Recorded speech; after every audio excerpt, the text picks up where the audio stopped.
Got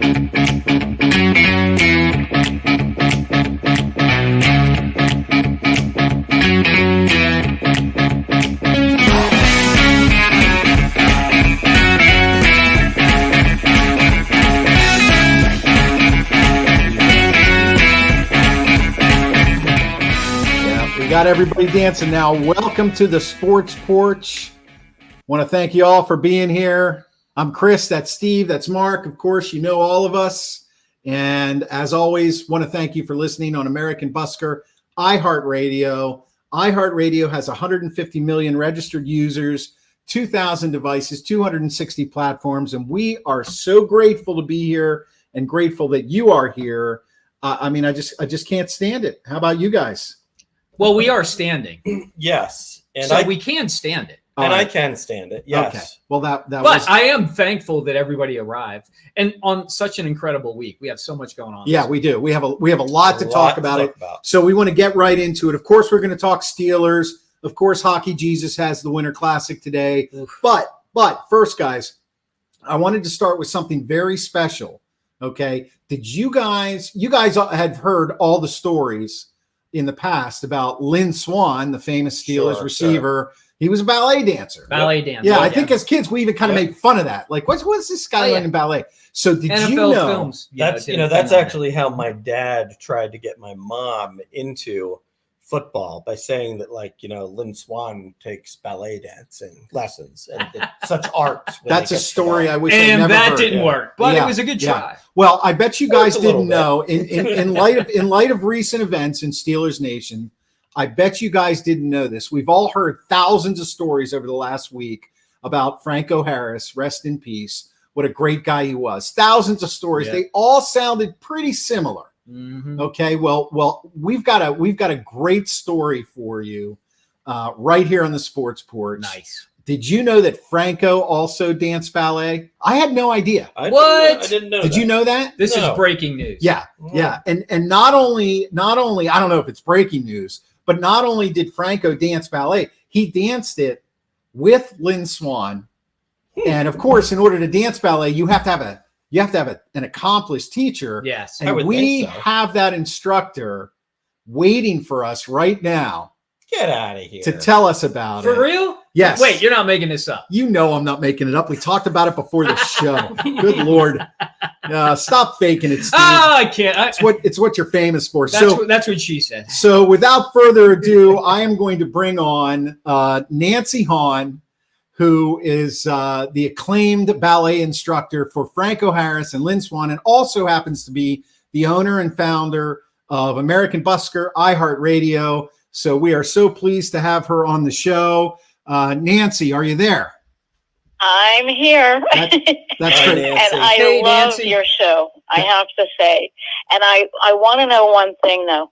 How has your life changed after the Sting and Shaggy concert? Mark? Well, I would say it's changed for the better, for sure. I heard Can you still go places? I mean, or is it just too hectic? Well, I'm going to avoid places with a lot of people, like malls and things of that sort, because it gets a little tiring signing all the autographs. Right. Yeah, and that's what I thought. I was actually in Cleveland this weekend. I had to use let me a set pseudonym. the stage. No pun intended for our featured story here. It's story time, guys. Well, so I was 21 and an elementary school teacher for the Pittsburgh Public Schools, working for the Pittsburgh Board of Education in the day. And then every evening I taught ballet, jazz, and modern dance for college credit at CCAC, the Community College of Allegheny County, which was their main campus. So I founded the dance department there, and my dance courses became accredited. So, you took them for college credit. So the program was a great success. I had many students enrolling. And now the weight room, I can visualize this as clear as a bell, was right next to my dance room. So during ballet class one evening, I see two familiar faces pressed up against the window at my door. If you can now imagine that picture. Very formally now, I open the door and I say, well, hi, gentlemen. Can I help you? And they very formally and politely responded, and they said, yes, is this a ballet class? And I said, yes, it is. And they asked if they could join the class. So in walked Franco Harris and Lynn Swan into my ballet class. Now, mic drop. So you should have seen my students' faces. And they participated in that class as serious and as gentlemanly, as great students, and there was just not one.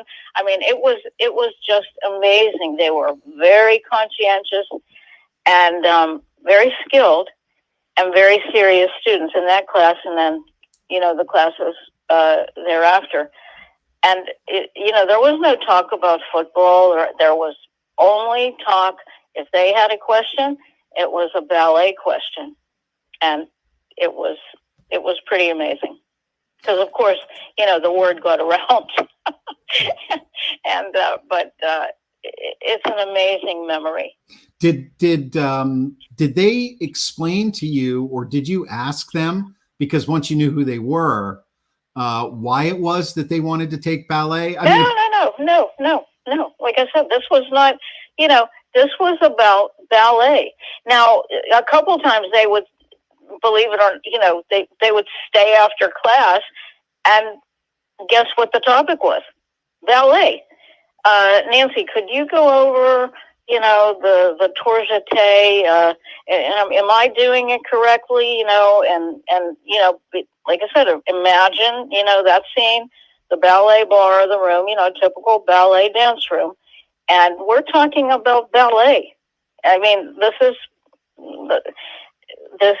what was going on in that room, ballet, and they were not only complete gentlemen, very low, they didn't make any, there was no fanfare or anything. They came in like gentlemen, and they were serious, conscientious students. Nancy, I have a question for you. Yes. Did they ever say anything to you about how maybe by having ballet skills, it could actually help them on the football field? Did anything like that ever come up? Absolutely. Absolutely. Yeah. It's very,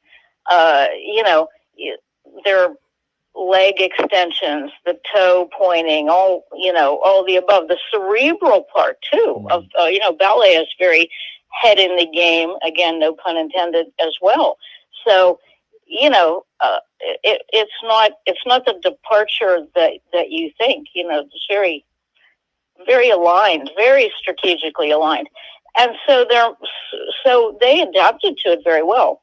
I mean, Lynn had done some ballet previously, but no, this was very aligned with how their concentration, their cerebral, their God-given athletic gifts, translated, of course. And they were very serious. Now, they would ask me who's better, but I would never tell. And you won't even tell the sports porch who was the better. We know Lynn Swan was better. It's okay. You don't have to say it. They were both so very good in their own individual way. But here's another very fond memory of Franco. So about 9 or 10 years later, Franco did a featured cameo spot. I had my TV station then, WNEU TV Pittsburgh. We were doing the first AIDS education program in conjunction with the Allegheny Health Department. So again, another rarefied experience. Hi, Franco, we're doing this video. No lawyers, anything. He said, Nancy, sure, count me in. Great cause. So, the commitment, Franco had a very great commitment to his community, above and beyond football, and not through words, but through his actions. Well, and he showed that on the football field too. He wasn't a big talker. Absolutely. Yeah, he wasn't a big talker. Absolutely. So I will always remember the memory that I have, of course, is them doing, especially when they would stay after class a little bit, like, I don't know, they were kind of like getting extra credit. I don't know. They were perfecting their steps, and that's my frozen memory. Well, that's great, Nancy, and of course we'd all heard those stories in the past that Lynn Swan had taken ballet, but until I heard that story from you, I would have never thought a running back, let alone Franco Harris, would have thought that is a cerebral thing. Yeah. To think like this, learning how to balance, learning where my body is, body and mind, and for the 1970s when he played football, that wasn't part of the game. That the game was very brutal. Right. Nowadays, lots of players, yoga, dance lessons, all kinds of stuff. So, once again, there he is, both him and Lynn. They were ahead of the curve. They were ahead of the curve. Right. I think they were always ahead of the curve. And that's why they were 4-time champions. There you go. Right. Our resident Yinzer always has to bring that up. Hey, well, listen, Nancy, first of all, I don't want to let you go without thanking you from the bottom of my heart for having us as part of the American Busker iHeartRadio family. We're thrilled to death. And, of course, for allowing us to be the opening act for the Sting and Shaggy concert, the Frank Sinatra tribute. Yeah. I've listened to it a million times. They were just nominated for a Grammy, and they were just nominated for a Grammy. Yes, you're going to hear more about that. And it's my pleasure. And as I say certain times, the best is yet to come. There you go. That's wonderful. Right. Thank you, Nancy. Thanks, we really guys. appreciate you. Thank you. Thanks, Nancy, and Happy New Year. Happy New Year. Happy New Year to you. Bye-bye. All right. Bye-bye. Take care. Bye-bye. All right, guys. Well, that's Franco Harris ballet. Go figure. I didn't want to say this, with Nancy on the phone, but I'm sure everybody pictures them in a tutu. I do not. We always miss a very important question. I didn't want to do it because, of course, they weren't wearing tutus. We always they were wearing spandex pants. Are you sure? The flavor of the year. Were they really watching, or were they really wearing anything? No. That's really the question. Well, should we talk some Steelers? Yes, we should. We should. As they're on the precipice of the playoffs. Yes. What? Playoffs? So let's move on Did here. someone say playoffs? And again, last time, can't thank American Busker iHeartRadio and Nancy Hahn enough. Thank you so much. Thank you, Nancy. We really love it, and we love you. So yes, we had a big game last night, guys. And it ended up, falling our way. It was almost a replay of the script from the Immaculate Reception game, of last week, the most recent one. Right. But we want to get into this. So the Steelers win. Final score, 16-13? 16-13. 16-13. Kenny Pickett brings us back. So, of course, for the last almost 24 hours, I'm listening to sports radio. I'm reading stuff online. Hall of Fame? I'm doing a lot of thinking. Hall of Get Fame, off of Kenny that. That's Pickett. Brock Purdy. That's Brock Purdy. So evaluate the performance for me. Steve, I'll start with you on this. Thanks. Evaluate Kenny's performance. So, they're not asking Kenny Pickett to do much. And he didn't really do much for the first 3 quarters because he didn't have to. I mean, the guy is just not expected to do anything but just throw the ball short, run the ball. And they were running the ball well. So actually, this is a time where I was like, why throw the ball? They're running the ball really well. Najee ended up with 123 yards. So it comes down to the last 2 possessions, right? Kenny's he's been when it comes down to the last 2 possessions. And when they kicked the field goal, I'm like, okay, well, they're still in it, right? And then when they got the ball back, I mean, I was like surprised that the defense played so well. And when they got the ball back, I'm like, okay, either he's good or he's not. And it turns out he's pretty freaking good. I almost swore there. So that's your well, it's allowed. But so in other words, I was surprised that he showed such poise, and I was happy that when they need to open up the offense, they're opening up the offense. I question out loud why they don't let him open it up a little bit more of the time. You were doing that on the text with us, right? It seems like he's got the skills. But that one ball across the middle that was just dumped right in there, that was an incredible throw. Like, I even think I said Trubisky throws that ball, it's intercepted. Like, he had pretty good arm strength and great accuracy. So, and on a basically a season-saving drive to be able to do that, to me, that shows that he's getting the ability. Like, I've seen a growth in him in these last 2 games like I haven't seen all season. So I'm hopeful that means good things. You know, we keep saying, like, give him some time, give him some space. I think that, you know, maybe he's okay. I still don't think he's a great talent, but I don't know. I can't decide whether it's, and this is why I would like Canada to go. I can't decide if they're just them holding the restraints on him. Like, no, you can't throw the ball deep. No, throw it short, run the ball, only throw it when you have to, 3rd and 4, 3rd and 3, manageable positions. He seems like he can do it when he gets put in a position where he has to do it. So I don't know. I thought it was an excellent performance from him. And look, it's about winning. And they won both of those games. So I'm right now, I'm as high on Kenny Pickett as I ever have been. That's saying a lot. What about you, Schwaber? Well, you always have something good to say. I mean, the good news is, you know, like I've been saying last week, we were waiting the whole year for him to do something, and he finally did something. Now we can say he finally did something twice, right? Which is good. It's a trend. Which is good. Right, it's moving in the right direction. Right. However, I kind of look at it a little bit more holistically. Now, to be honest, if I was a Steelers fan, I would probably and look, they're my second favorite team because I root for my wife's team, the Steelers. He always has to get something. Yeah. But if he's always got to make but if he's hoping fair enough. He's hoping Fair he's hoping he has dinner when he comes. Yeah, over. yeah. That's what But it is. if I was a Steelers fan, you know, like the way I am an Eagles fan, I'd probably, you know, be on a little bit more of a high horse, like, oh, look, you know, he came back twice in the 4th quarter. He's got it, you know, or something like that, right?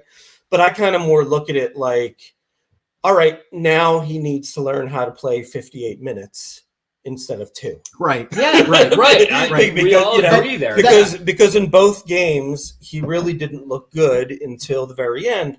Now, I will also say, I agree with you, Steve. He's not given the opportunity to do that, you know, which doesn't make a ton of sense. And, you know, here's where my, you know, I try to put myself in the mind of a Steelers fan. And this is where I, you know, feel for Steelers fans, because I feel like even if the Steelers lose this weekend, Canada's back, because they're going to say, look, you know, he's adapted. They got better at the end of the season. Kenny Pickett put it together the last couple weeks. And I really do strongly feel that Canada really is limiting him. And I believe that Mike Tomlin is extremely stubborn. He just wants to tell you he was right all along. And so, you know, and certainly if the Steelers win this game and they do get into the playoffs, I mean, that's like, it's nailed down. That's 100% he's back. If even if they lose, I think it's about 90% at this point. Okay. And I think that's bad. Okay. So DG is in the house. DG, what's up? He agrees with Steve. He was pleasantly surprised, but he thinks Canada needs to go. We have a new comment from Kimbrell. Kenny has the stones and the ability to play ball with a competent OC. I think we can see even more development in Pickett than the offense. So I'm going to kind of surprise you guys tonight, I think. Okay. So I'm going to leave out the Kenny Pickett stuff because everything you guys just said, I think, has been said over and over and over again. So tell us something new, Chris. 2 drives. He led him down the field. He looks like he's got the, you know, word of the year for the Steelers, the moxie, you know, okay. And I will say that the throw to George Pickens, okay, the throw to Najee Harris to the winning touchdown. I texted this to you guys during the game. Those were all pro throws. They were thrown on a line. There was only one place to get them. He was improvising. So that being said, this goes to your comment where you feel like Tomlin, he wants to be right. Mhm. Okay. So I think Canada is going to be back next year. And I think Canada is going to be back. And I'm going to dovetail this in with the play of the offensive line. So we've heard for the last 3 years that the offensive line is in shambles. And we know that story. I'm watching what I think is an offensive line this year that has played every down together, no injuries, which in any football team, good or bad line, that's what you want, consistency. The running game is getting better. Now, you guys all know I feel like Najee Harris doesn't have the it factor, but we debated that on text line. We'll debate that again next year. We'll see what happens. But the running game is kicking into gear. And as the running game has been kicking into gear, I've noticed that they are opening it up a little bit more for Pickett to improvise. They're calling plays where he's rolling out to his left, throwing to his right. Hey, look, it's not the way we want to see it. But what I'm thinking is, what if Tomlin really is an evil genius? Mm-hmm. What if, I know you're going to disagree, and that's what I said, I'm going in the opposite direction here, guys. What if the whole idea, look, we are not in the locker room. We have never been football coaches. You played a little high school football. Other than that, folks, we're just experts at sitting on the couch and rendering opinions. I was really Hey, good we at can play flag. in the Pro Bowl. Okay. It's going to be. I was really good at flag football, Okay. wide receiver. You can make the Pro Bowl. You could be in the Pro Bowl Yes. this year. Yeah, Yes. you could flag I could. football. So, what I'm going to try to shorten this down now. What I'm getting at is, as that line has improved and the running game has improved, we have started to see a little bit more moxie in the play calling, and Kenny allowed to make those throws. And the bottom line is everybody focuses on Tomlin's never had a losing season. He just doesn't. Look, the more I think about that, this is the NFL. Okay. They want to win, period. The idea in the NFL, Al Davis, just win, baby. Okay. So to think that a team, other than that scandal with the Dolphins, to think that a team would tank or hope to lose because the offensive coordinator might get fired or you'll get a better draft pick. First of all, that is not the Steelers' way. And those guys want to win, and that coach wants to win. And once again, here we are on the precipice of a winning season. Okay. The point is to win the Super Bowl every year, but that doesn't happen ever. Once in a while, you get a repeat. Okay. But here we are on the precipice of a winning season and a possible, a lot has to happen, playoff berth. Why wouldn't you coach to that? And the upside is Kenny Pickett as a rookie, all of the turmoil of how he came in, how he was drafted, how he got thrown in there, how the play call, and I'm still not a Canada fan, but how the play calling was horrible. And now down the line, all of a sudden you see 2 last-minute drives where it really counts, okay? Lots of quarterbacks who are Hall of Famers, and I'm not saying he's a Hall of Famer, they're known for their comebacks, okay? The guy has had success in doing that. Why not win out and make the playoffs? How could that be a bad thing? Can't be a bad thing. Nobody said it was a bad thing. No, What I are you know, talking but about? what I'm saying is I think there might be more of a plan here that even I would admit I'm the one that says there was never a plan, but I'm starting to see that maybe there is a plan. And maybe that plan is actually starting to work. Can I tell you where you're wrong? Yeah, please. Yeah. I mean, Yeah, you can't just say all of you're it. wrong. There's a lot you're wrong. Anybody? You are right about the Steelers don't play to lose. I mean, the Steelers clearly think that they're always in the playoffs until they're not in the playoffs, right? And it's actually worked well for them. I mean, surprisingly well for them, where they're almost into the playoffs to the last week, pretty much the last 5 years, even though they kind of stunk the last 5 years, right? So where do you go from there? Tomlin, an evil genius. Here's the thing. This is not a team that's built on offense.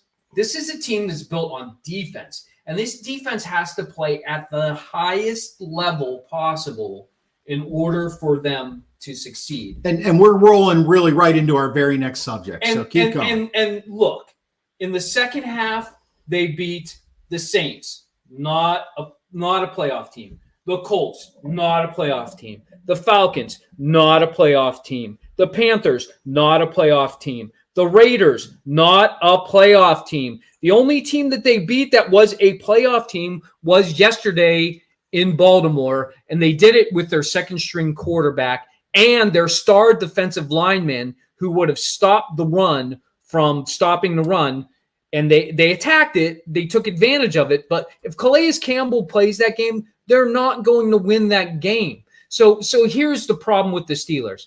They play good enough against non-playoff teams. So let's just say this plays out and Tomlin is an evil genius and he somehow makes the playoffs. Now they got to play a playoff team. And guess who they're going to play? The Bills or the Chiefs or Cincinnati on the road. Now, okay, I'll take Cincinnati on the road in the playoff game. That one I'll take. Like, if we have to play Cincinnati on the road in the playoff game, okay.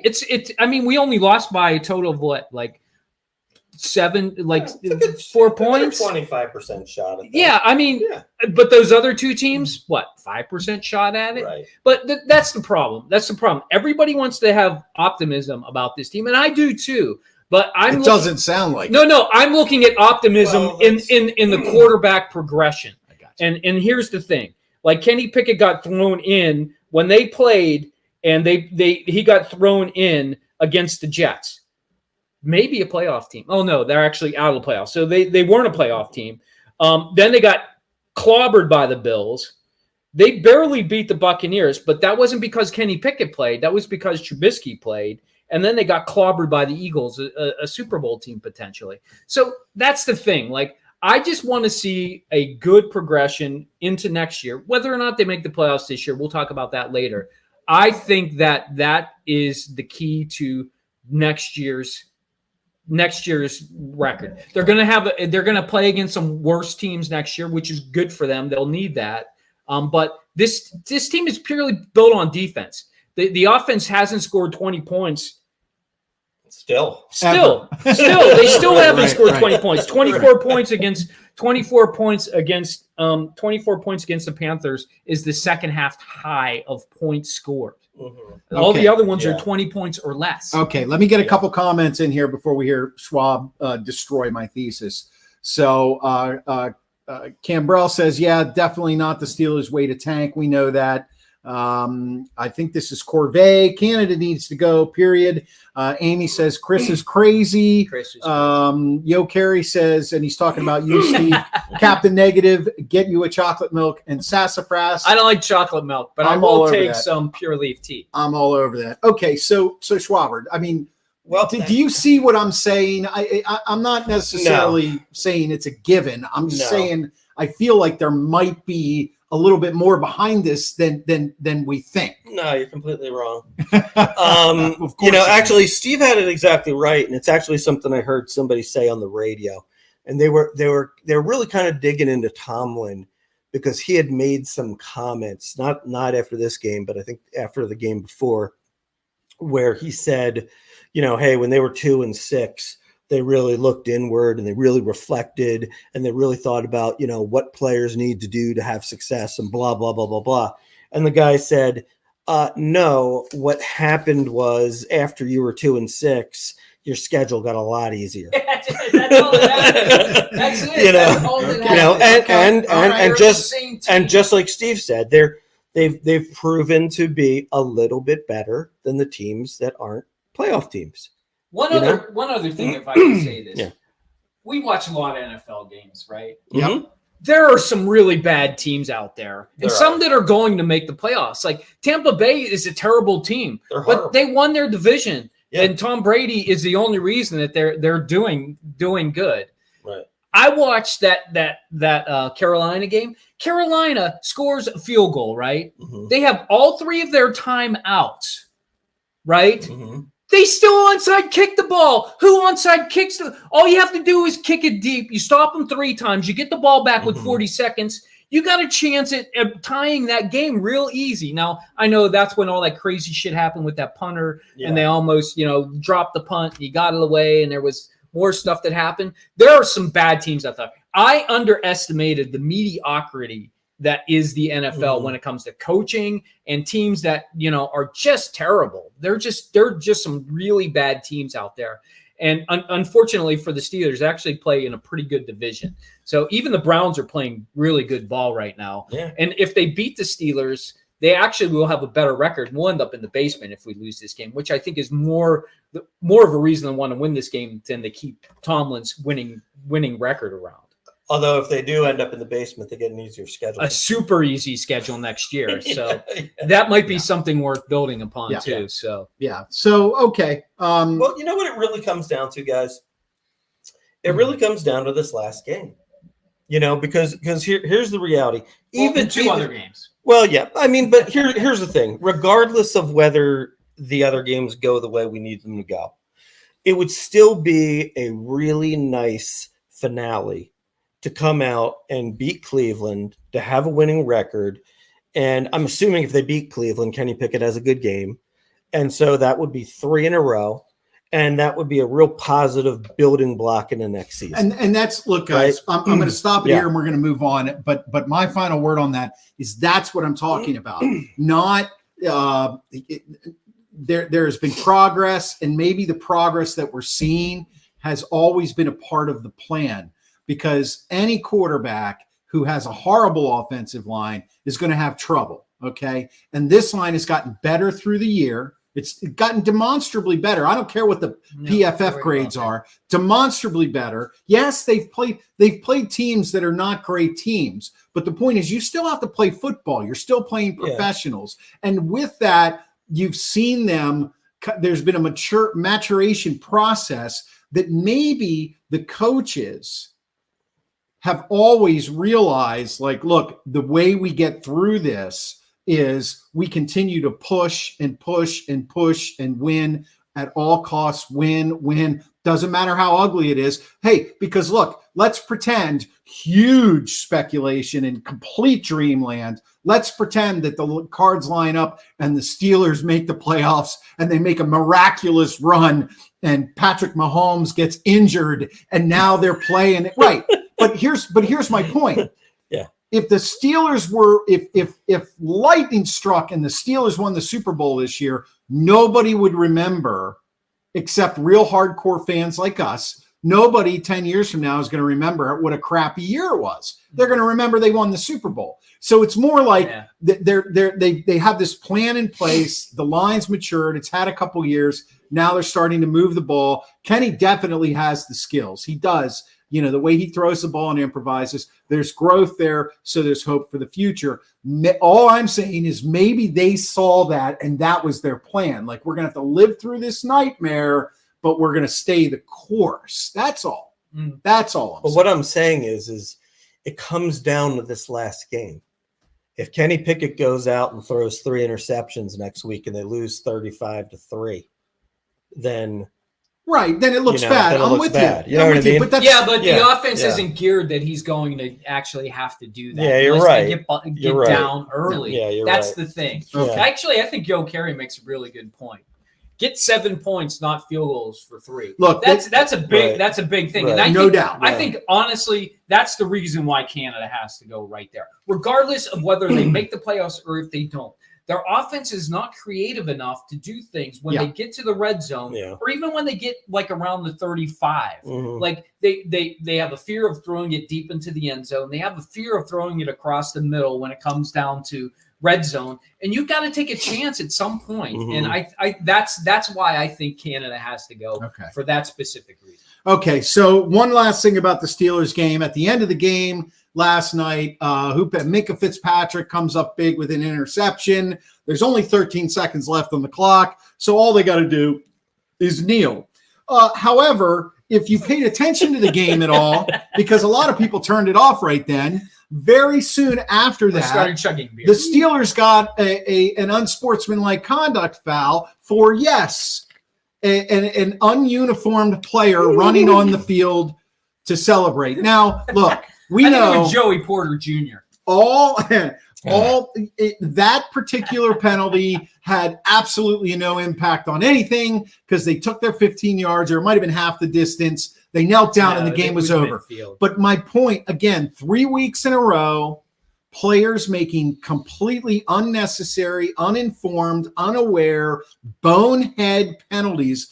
At some point, if you don't get the discipline down, if you don't teach them the rules, you're going to be in a game that really does matter. And one of these boneheads is going to make that play, and you're going to lose the game. It's only a matter of time. It does beg the question: was it addressed to the full team? No. There's Probably not. There's no way that I was addressed. Yeah. I think this is where Chris is going. Are you talking about Cam Hayward's 15-yard penalty also? No, that one he didn't. No, that one we know that when he got up, he accidentally he banged into the ref, is what the explanation was after the fact. Yeah, well, he claimed that he was actually being pulled down when he was trying to get off the pile. He was, and that's why he actually ended up pulling and blowing into the ref, because as he was falling, he was trying to brace himself, and the ref was there. And he right. To me, that's a non-event. Yeah. That was an accident that could have changed the outcome of the game. It did cost him a touchdown. Yeah, it did. But that kind of stuff happens, and if there's no blame, there was nobody to really blame. The ref misunderstood. He wasn't doing anything wrong. What are you going to do? No, I'm talking about the bonehead that ran out on the field to celebrate again. Well, I thought it was interesting that Minka and him had words on the sideline over it. I thought that was really interesting. Yeah.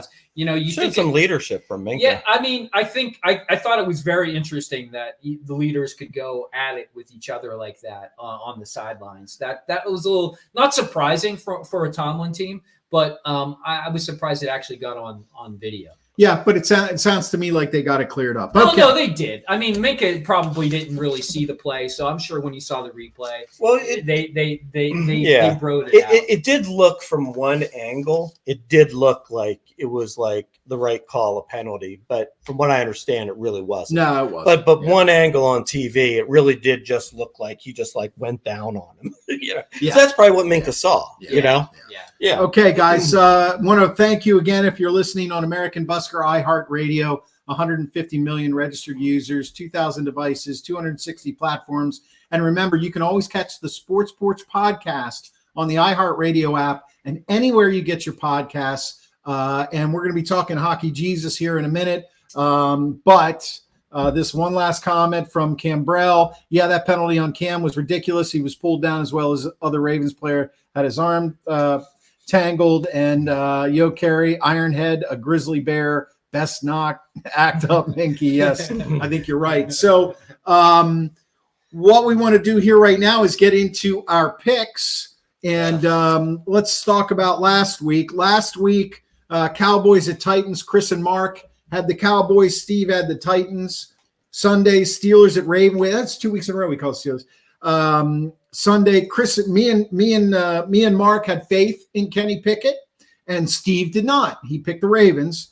However, I gave the Vikings one more chance to show they're real, and now we know they are the fakest team of all time. They got destroyed. So this week, Mark ended up running the table at 3-0. Steve is 1-2. Chris is 2-1. So now this is interesting because we got one more week of the regular season coming back, and look at those records, dude. Look at those records. Mark is 31-19. Steve is 28-20, and Chris is 29-21. So next week, any one of us could win. Well, the worst I can do is tie. Yeah, that's true. Like I said, any one of us could win. Exactly opposite of you. Right. So this time next week, what's going to happen is we are going to decide what the loser has to do. Maybe. Oh, not again, please. Yeah, no, I don't think so. That was not established at the beginning of the season. Well, there will not be a loser. Look, if you're a loser, you don't get to just take your ball and go home. Oh, yes. Okay. I do. All right. So this week, moving on, we are going to pick our games, and the first game we're going to pick this week is a barn burner, but it does mean something. The Titans at the Jaguars. Hey, you know what? This is what I was going to talk to you guys about this a little bit earlier in the Steelers comments. It's called parity. Okay, the NFL wanted parity, and what they achieved was a lot of mediocrity. Well, and they added a playoff spot. Right. So Titans at Jags for the division and a playoff spot. Mark won, so he has to go about first. That? I think it might be Jags at Titans. Well, you. That's Did what I tell wrote. you? Yeah, that's what I wrote down. I'm just gonna check it real quick. All right, let's make that. Who's making their first pick? You are. I am. Yes, because you won. You were 3-0. No, it is Titans at Jags. Okay, thank you for that unnecessary waste of time. I am gonna go Jags. Dougie P turns it around in one season, and Trevor Lawrence on his way to being one of the next great quarterbacks. And Travis Etienne, the New Orleans Cajun killer, establishes himself as a top running back. All right, so Mark's got the Jags. Steve? Well, I think we all took the Titans to win this division at the beginning of the season. I think you're right. So I'm going to go with the Titans. Dobbs. He's a Dobbs guy. All right. And former Steeler. Well, let's say I need to go 3-0 to catch Mark, so I'm going to just have to go with the Titans. Yep. To try to win this out. Okay. Next game up for grabs. Another playoff implicate. And go figure. The Lions. The Lions. Everybody assumed Green Bay would make the playoffs, and they may or may not now. Mm-hmm. But the Lions have a shot. Lions at Green Bay. Schwaber. I've been sticking with my guys all year, and I know it's the wrong pick, but I'm going to pick it anyway. The Lions get it done, and the Lions are in the playoffs. Well, I think the Lions do actually have a chance. I think Green Bay's rolling right now. I think they figured it out. I think figured it out. I think Rodgers got off the peyote. I think it's completely out of his system now, and I think he's ready for the playoffs. Him and Mr. Brady. So let's go Green Bay. All right, so Steve's going Green Bay. Chris is going Green Bay too because he has to go opposite of Mark no matter what. You have no thought in your picks this week. I do. My think is whatever you say, I'm going the opposite way. I'm going to George Costanza it. Okay. Sunday, Browns at the Steelers. Yes, we are going to pick another Steelers game. Browns at the Steelers. Schwaber. I hate to do this to you guys, but I'm going to go Browns. Good. I just feel like what Steve said is the thing that stands out. The Steelers don't score 20 points. Deshaun Watson actually looked like a star again last week with 3 touchdowns, no interceptions. And, of course, Nick Chubb runs for over 100 yards every week. Mm-hmm. As long as they don't turn the ball over, I think they'll beat the Steelers in a close game, 27-17. I think this is going to be a shit show of a game. I think Deshaun Watson is actually going to turn the ball over quite a bit. But I actually think the Browns are playing well defensively. I think they're going to give the Steelers fits running the ball. And I think that's going to cause problems for Pickett. I don't like either of these teams, but I think I got to go with the Browns this week. That pains me. That's by a the way. surprise. That pains me. I like the way the Browns are playing now. They've really got their defense playing at a much higher level than the Steelers.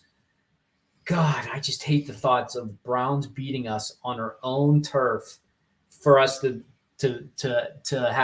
have a losing season and not make the playoffs. But I think it's what's best for the future, if that helps. Oh, that's funny. Okay, I'm going with the Steelers. End of story. Steelers win that game on their home turf. Kenny Pickett has a good game. Deshaun Watson only actually really played one half of good football last week. And he was also aided by the fact that I believe the worst quarterback in the history of the NFL was playing for the Commanders. Thank you to the Colts and the Eagles. He's got a ring. Yeah, he does. He does. And he led him to the playoffs. Wouldn't have got there without him. So, okay, that's it for the picks. Going to move on to something now. Now, usually we talk about Hockey Jesus and Hockey Jesus preaching on the podcast, and as fate would have it, the Winter Classic was today, and there is a Hockey Jesus sermon on the podcast right now. So if you want to catch the Sports Porch podcast on the iHeartRadio app or Spotify or Apple or Google or anywhere you get your podcast, you can go there right after the show and listen to the Hockey Jesus update and then listen to this show again. So Steve, give us a. They lost. We'll let people go to the sermon to hear about your thoughts on the game. But tell us the state of the Penguins right now, because your text to me when you sent the podcast was they got to turn this around. They got to do something to turn this around. So what's going on? Yeah, so the Pens have continued their initial losing ways, and then their winning ways, and now they're back to their losing ways.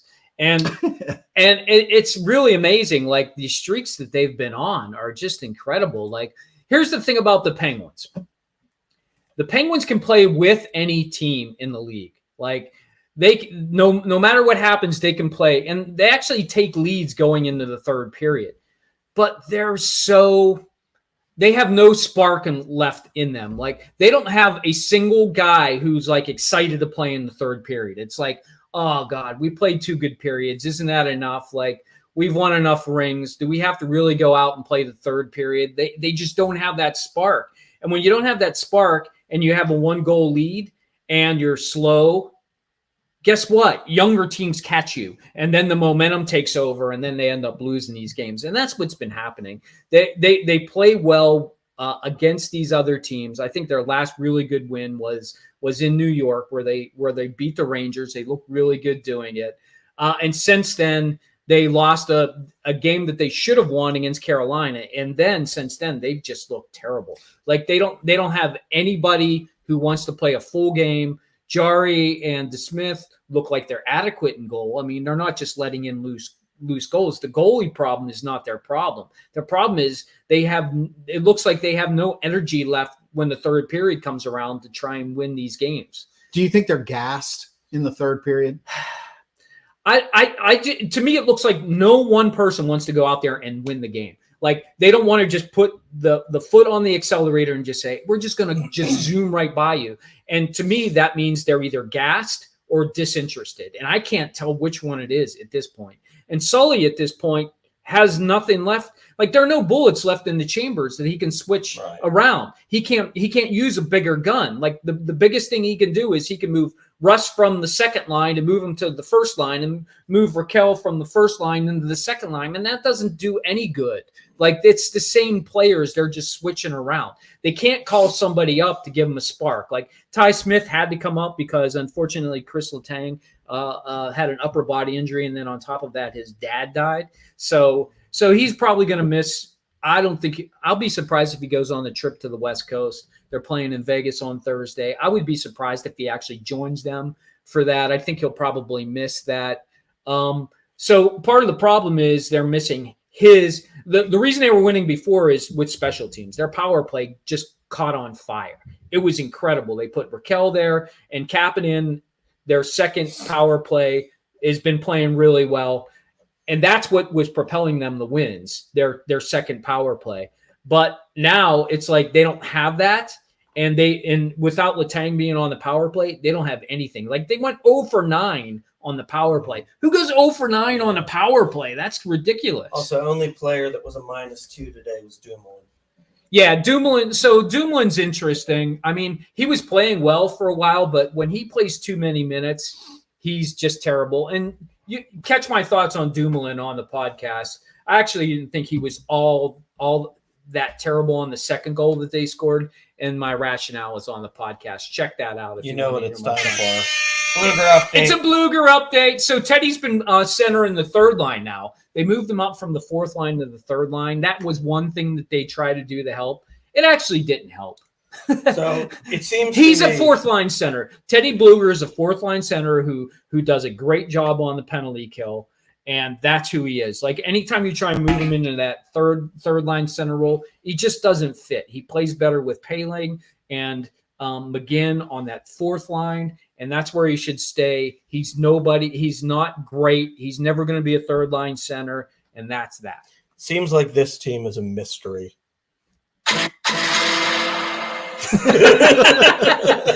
They're an enigma. They're an enigma, is what I would say. Yeah. They're gonna go on stretches. They're gonna go on stretches where they're gonna do great, and they're gonna go on stretches where they just look horrible. And right now, I think they're on a stretch that might last a little while, unfortunately. By the way, even with this bad stretch, they're still eighth, tied for eighth, just ahead of the Islanders for the last playoff spot. So even though they've been playing terrible the last 4 games, they're still in the playoff spot. Yeah, they're just going to go back and forth between, last playoff spot to middle playoff spot. Yeah, like third place in the Metro. Yeah, right, 3rd to 8th, 8th to 6th, 6th to 5th, 5th to 7th. That's exactly what's Yeah. going to happen. Yeah. Hopefully, Like that. I mean, they could literally go on a really bad run where they'd be out of the playoffs for a little while, and that wouldn't be good for anybody. All right. So again, catch the Hockey Jesus preaching his sermon on the Sports Porch podcast on the iHeartRadio app or anywhere you get your podcasts.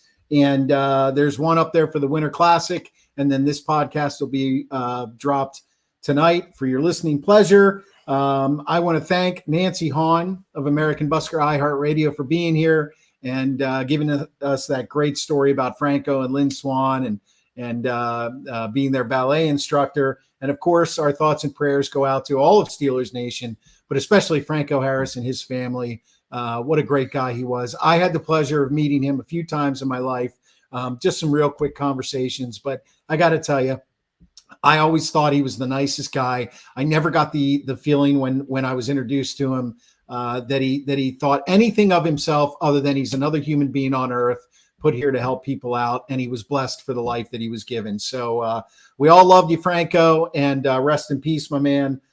Thank you guys for being here. Happy New Year to everybody. Happy New Year. Happy New Year, 2023. As I cue up the music, that's it, guys.